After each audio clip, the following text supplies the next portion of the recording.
नमस्कार बच्चों, आइए बच्चों आज हम इस वीडियो के माध्यम से लर्निंग आउटकम पर आधारित लर्निंग ऐप सामग्री ब्रिज कोर्स कक्षा 5 विषय पर्यावरण अध्ययन इसके अंतर्गत हम देखेंगे, जिसमें लर्निंग आउटकम दिया है EVS 409 410। देखिए पेज नंबर 94 से लेकर पेज नंबर 99 तक इसमें दी गई सभी अभ्यास वर्कशीट एवं प्रोजेक्ट वर्कशीट एवं मूल्यांकन वर्कशीटों को हम किस प्रकार से पूर्ण कर सकते हैं, आइए आज हम इस वीडियो के माध्यम से जानेंगे। देखिए बच्चों, दिया है यहाँ पर पाठ का नाम है पाठ 6, 7 और 8 ओमना का सफ़र। इसके अंतर्गत यहाँ पर अभ्यास वर्कशीट दी गई हैं। देखिए यहाँ पर अवधारणा का संक्षिप्त परिचय दिया है, इसे हम पढ़ लेंगे। ओमना अपने माता पिता के साथ गांधीधाम में रहती है। उसकी नानी केरल के एक गांव में रहती है। इस बार छुट्टियों में वह नानी के घर गई। नानी का घर ओमना के घर से बहुत अधिक दूर है, इसलिए ओमना की नानी के घर तक पहुंचने में 3 दिन का समय लगा। उसने 2 दिन की यात्रा ट्रेन के द्वारा, फिर 1 दिन की यात्रा बस के द्वारा तय की और अंत में फेरी द्वारा नानी के गांव पहुंची। ओमना की केरल यात्रा की पूरी बातें हमें उसकी डायरी से पता चली, जिसमें उसने प्रतिदिन की पूरी घटना लिखी थी। तो इस प्रकार से आप यहाँ पर ओमना का सफ़र इस पाठ का अवधारणा का परिचय जान सकते हैं और इसके अंतर्गत दी गई अभ्यास वर्कशीटों को हम किस प्रकार से पूर्ण कर सकते हैं, आइए देखते हैं। दिया है अभ्यास वर्कशीट, इसमें अभ्यास दिया है पहला, बादल में दिए गए शब्दों की सही जगह पर उपयोग कीजिए। यहाँ पर जो शब्द दिए इनका सही जगह पर उपयोग करेंगे। जैसे देखिए शब्द दिए पाठ, गज, किलोमीटर, किलोग्राम और समय। देखिए यहाँ चित्र दिया है, इसके अंतर्गत दिए प्रश्न। शाला से आपके घर की दूरी खालिस्तान है। देखिए शाला से आपके घर की दूरी किलोमीटर में होगी, ठीक है। इसी प्रकार से देखिए खालिस्तान यहाँ दिया है 2 गज की दूरी मास्क है ज़रूरी, ठीक है। इसी प्रकार से देखिए अगले पेज नंबर 95 इसमें दिया है मिन्नी का वजन 28 किलोग्राम है, किलोग्राम भर देंगे। इसी प्रकार से माँ ने खालिस्तान भर जलेबी मंगाई। देखिए यहाँ दिया है पाठ भर जलेबी मंगाई और इसी प्रकार से घड़ी में क्या खालिस्तान समय हुआ है, ठीक है। तो हम यहाँ समय भर सकते हैं, ठीक है। तो इस प्रकार से आप यहाँ पर बादल में दिए गए शब्दों की सहायता से सही खालिस्तान आप भर सकते हैं। इसी प्रकार से देखिए अगला अभ्यास दिया है, आपके घर में पाई जाने वाली इन वस्तुओं की संख्या गिनकर एक रजिस्टर में रिकॉर्ड कीजिए, जिससे कि आपको इन वस्तुओं की संख्या याद रह सके। देखिए आपके घर में जो वस्तुएं हैं, देखिए टेबल, कुर्सी, देखिए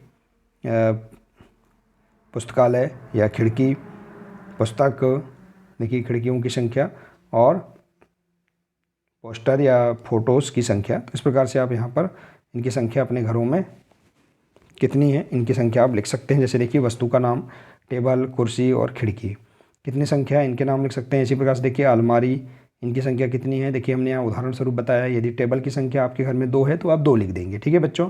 यदि अलमारी की संख्या 2 है तो आप 2 लिख देंगे। इसी प्रकार से कुर्सी की संख्या, किताब की संख्या, खिड़की की संख्या, फ़ोटो की संख्या आप अपने घर में कितनी है उनको आप यहाँ पर लिख सकते हैं। हमने यहाँ उदाहरण स्वरूप बताने का प्रयास किया है। आइए इसी प्रकार से देखते हैं अगला अभ्यास। देखिए अभ्यास दिया है 3, आपने चाय बनती देखी होगी।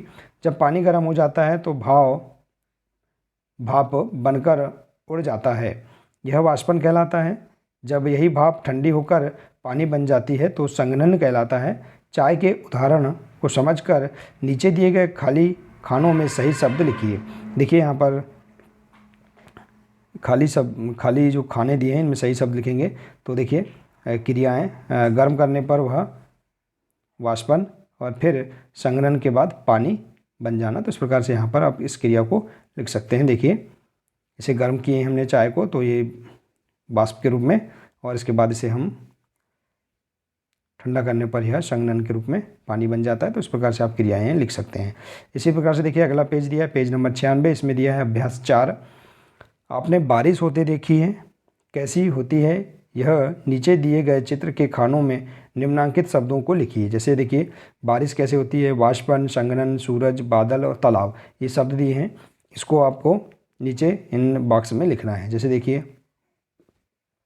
ये बादल है, इसके बाद सूरज, फिर वाष्पन, देखिए तालाब, तालाब का पानी देखिए वाष्पन होगा, इसके बाद फिर ठंडा होकर वर्षा होती है, देखिए संघनन के रूप में। तो इस प्रकार से आप यहाँ पर सही शब्द लिख सकते हैं। ठीक है, इसी प्रकार से देखिए अगला अभ्यास है। यहाँ झूला दिया गया है, झूले की बग्गी में मेले में देखी गई वस्तुओं के नाम लिखिए।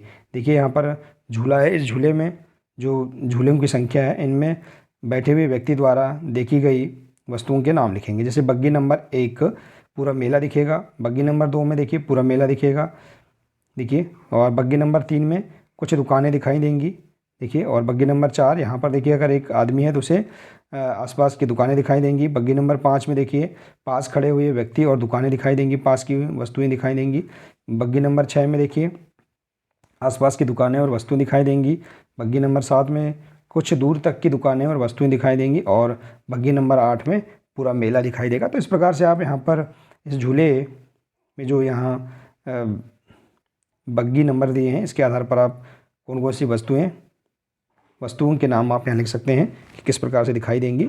ठीक है बच्चों, आइए इसी प्रकार से देखते हैं। अगला अभ्यास दिया है, अभ्यास 6, जिसमें दिया है जरा अपना दिमाग दौड़ाओ और यहाँ जो खालिस्तान दिया है प्रश्नवाचक चिन्ह के स्थान पर क्या आएगा बताइए। देखिए बहुत ही रोचक यह अभ्यास है। देखिए यहाँ पर चूहा और यहाँ देखिए कुत्ता है, इसके बाद बिल्ली, चूहा और कुत्ता और बिल्ली। देखिए यहाँ चूहे और प्लस कुत्ते की संख्या बराबर 10 किलोग्राम। ठीक है, इनका वजन बराबर 10 किलोग्राम है।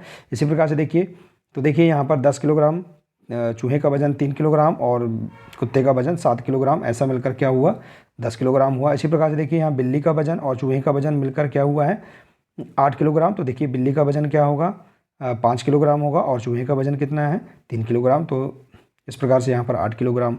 अब देखिए इसी प्रकार से कुत्ते का वजन और बिल्ली का वजन मिलकर क्या हुआ है 12 किलोग्राम हुआ। ठीक है, तो देखिए, तो हम यहाँ देखेंगे कुत्ते का वजन कितना आएगा 7 किलोग्राम और बिल्ली का वजन 5 किलोग्राम, ऐसा इस प्रकार से 12 किलोग्राम होगा। ठीक है, तो यहाँ पर चूहे का वजन क्या होगा, तो देखिए चूहे का वजन 3 किलोग्राम होगा। इस प्रकार से आप यहाँ पर अपना दिमाग लगाकर हम बता सकते हैं कि चूहे का वजन कितना आएगा। ठीक है, यहाँ जो किलोग्राम बराबर में दिए हैं, इसके आधार पर आप आकलन करके यहाँ पर इस प्रश्न का राइट आंसर बता सकते हैं। ठीक है बच्चों, आइए इसी प्रकार से देखते हैं। अगला पेज है पेज नंबर 97।